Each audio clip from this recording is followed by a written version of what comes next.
Signs of elder abuse. Physical, mental, and financial warning signals. Is someone taking advantage of someone you love? June 15 is World Elder Abuse Prevention Day, a day to call attention to a crisis that may become even more common as baby boomers enter the third acts of their lives. Elder abuse has increased in America. The Centers for Disease Control and Prevention says that the rate of assaults on men aged 60 and older rose 75% from 2002 to 2016. The murder rate for this demographic rose 7% during 2010 to 2016.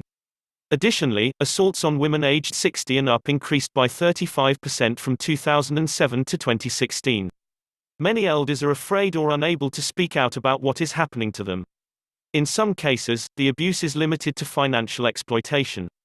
In other cases, it may include neglect and physical or emotional cruelty. What should you watch out for? Different varieties of elder abuse have different signals, some less obvious than others. Neglect. This is commonly defined as withholding or failing to supply necessities of daily living to an elder. From food, water, and appropriate clothing to necessary hygiene and medicines. Signals are easily detectable and include physical signs such as bedsores, malnutrition and dehydration, and flawed living conditions, i.e., faulty electrical wiring, fleas or cockroaches, and inadequate heat or air conditioning. Neglect may also take financial form. A relative may avoid paying for an elder's assisted living, nursing home care, or at-home health care. Or, an in-home eldercare service provider may fail to provide a sufficient degree or frequency of care. Abandonment.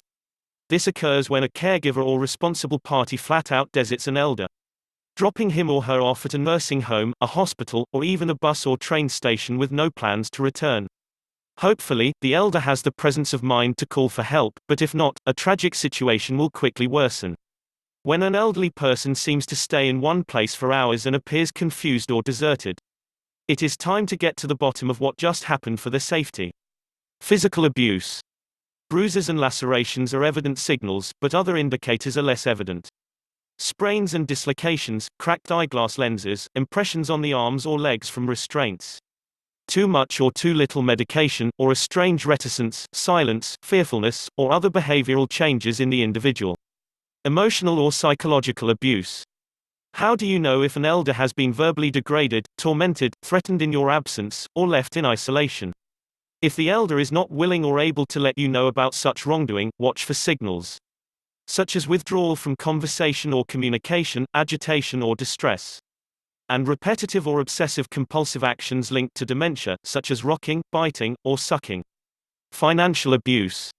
When an unscrupulous relative, friend, or other party uses an elder's funds, property, or assets illegally or dishonestly, this is financial exploitation. It can take different forms, all the way from simply withdrawing an elder's savings with his or her ATM card, to forgery to improperly assuming conservatorship or power of attorney.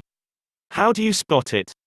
Delve into the elder's financial life and see if you detect things like strange ATM withdrawals or account activity, additional names on a bank signature card, changes to beneficiary forms, or the sudden absence of collectibles or valuables. Examine signatures on financial transactions. On closer examination, do they appear to be authentic or studied forgeries?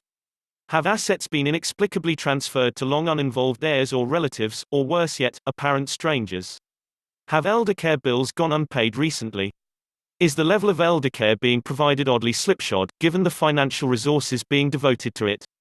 Whether elder abuse is intentional or unintentional, the harm done can be shameful. So, talk to or check in on your parents, grandparents, siblings, or other elders you know to ensure they are free from mistreatment.